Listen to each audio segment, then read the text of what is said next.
What's going on? Hope you're all having a great, happy Easter. Almost forgot that. Um,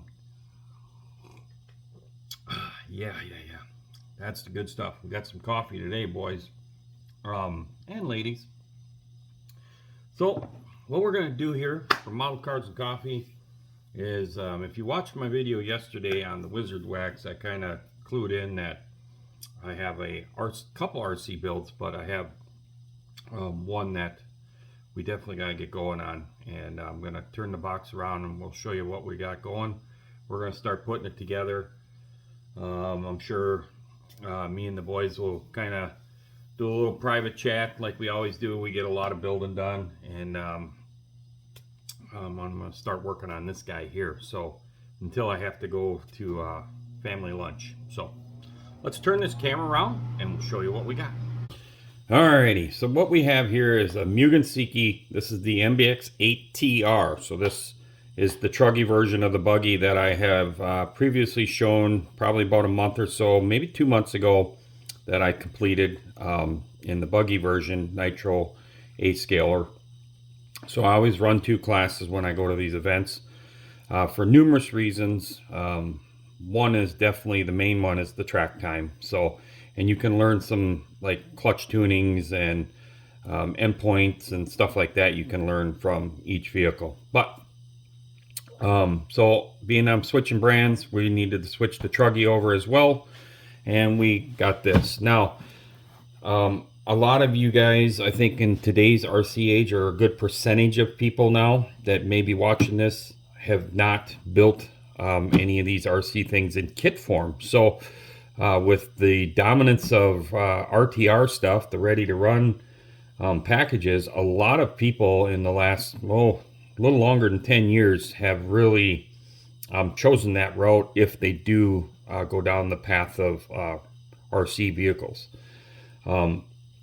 With certain race vehicles, they don't come in a ready to run version, so you basically have to build them, because most of the guys that race, you're going to run the tires that you particularly run, or if you have a sponsorship deal, or if there's a certain brand of servo you like, or you have a sponsorship deal, you're going to run those electronics. And same thing, of course, with the engine. So a lot of these things now that are not ready to run are kind of a little bit more associated around the racer in mind that's going to already have plans to hop it up. So I thought this would be interesting to show you guys what all comes in the box. So it is basically a large model kit for the most part that has screws and all that stuff, so they come very well packed. The thing that I will say that definitely been a major help over the years, and this has been like this for at least 20 years now, but in the early days some stuff wasn't properly organized, meaning coordinates with the instruction packets. Nowadays they have all these bags, labeled very well: kit bag A2, here's kit bag A1. So that really helps. So you're seeing mixtures of different parts and pieces in some of these things as the stages that they're doing stuff, which is really good. I think that helps people that want to try and build one of these kits. Now there are a lot of kits coming back from the past which are vintage re-releases, especially from the majority of them is your Japan companies. Kyosho and Tamiya started doing that a few years back, and I have some of those kits, and those are great kits. I love just building these things, so I've built a couple that probably will never see the lights of outdoor driving, but they brought me back to my childhood of building those cars. So here we've got our wing. Like I said, it's not much to see, but everything's in packs. We're going to get into it today, but so here's like the upper front suspension control arms, and you can see they've got them on a sprue. So it's literally like a model, so that's why I say a lot of people that are model based don't like remote control car stuff. And I'm a firm believer that all these hobbies are one and the same. So the technology all comes from each other on a lot of how the parts are made and produced. Obviously, these are different types of plastic to take more durability, impacts, and stuff like that, because these are going to be used and operated with. So, and then of course our body shell, which is a Lexan, and you paint on the inside. So lots and lots of bags of parts. I find this very enjoyable, very entertaining to do. It might not be the cup of tea for everybody, but until you try one, you just don't know, right? So we're gonna get the bench top here cleaned up and get some tools ready here, and we're gonna start getting set up here so that I can sit here with the boys and start prepping parts and getting to work on that guy right there. So let's flip this guy back around. So there you have it. Another great project. This is just another one of the passions that I think most of you know that I like to do as well. I mean, you can see it in the background. There's a row of dirt oval sprint cars and pan cars, stock cars, and then over here on this side that you can't see right now is another couple rows. So I've been doing RC stuff since I was 10, 11 years old, but to explain the cross-pollination is models was the first thing that I got to do, was models at 6 years old. Models, and then my dad had a remote, or not a remote control, why can't I think of the HO, the little slot car sets. We had one of those sets when I was real young, and of course, being I was young, 6 years old, I was breaking the stuff. So you treat them like they're Hot Wheels, and they're not Hot Wheels. So you can't push them on the floor. You break the little tangs off. Back then they used to have the little aluminum posts versus the little plastic one, and you broke them. And then my mind got to the point of wanting to take them apart to figure out how they worked, and then you lost all the parts. So that irritated my father. So being my father was big into models, he would always sit down at the kitchen table. He'd lay the newspaper out, and he would build a model. He would tinker on a model in his downtime, especially in the winter time when all his big car stuffs were hibernating for the winter.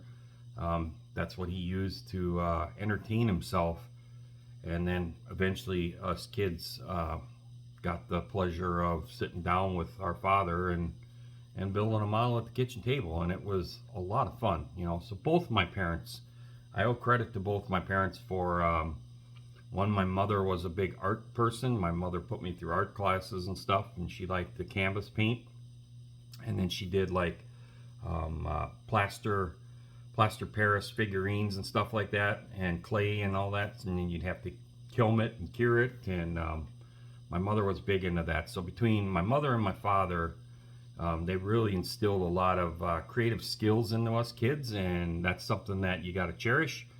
And I figured this would be a great time to tell everybody this story on such a great holiday as Easter. So just take care of each other, be kind to each other, and if you can't get along with somebody, then you move on from that person. That's sad to say, but there's no sense in bringing misery to your life if you just can't see eye to eye. So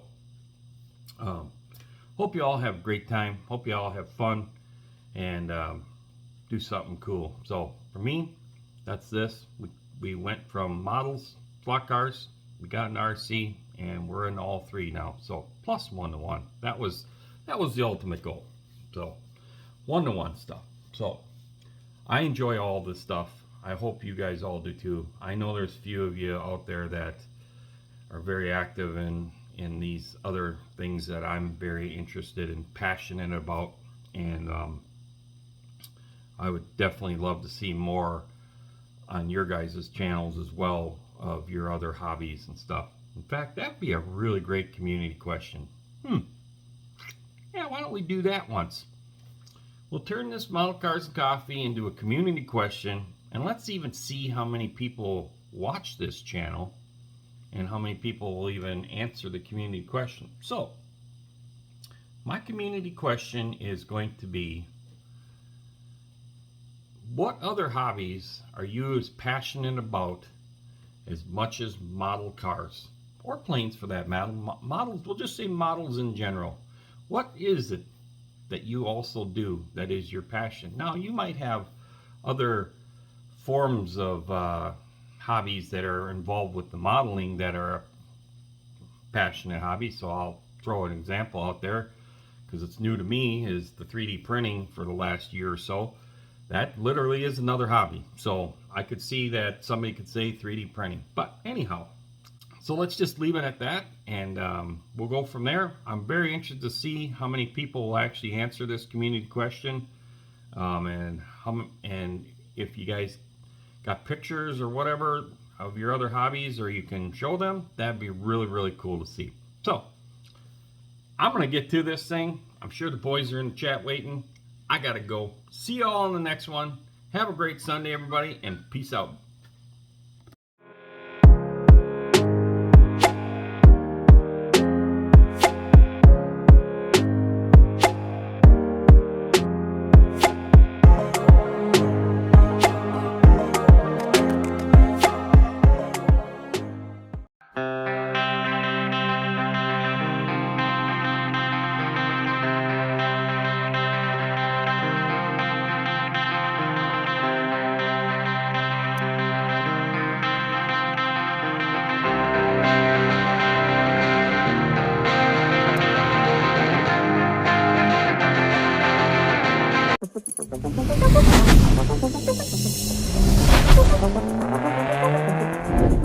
Thank you.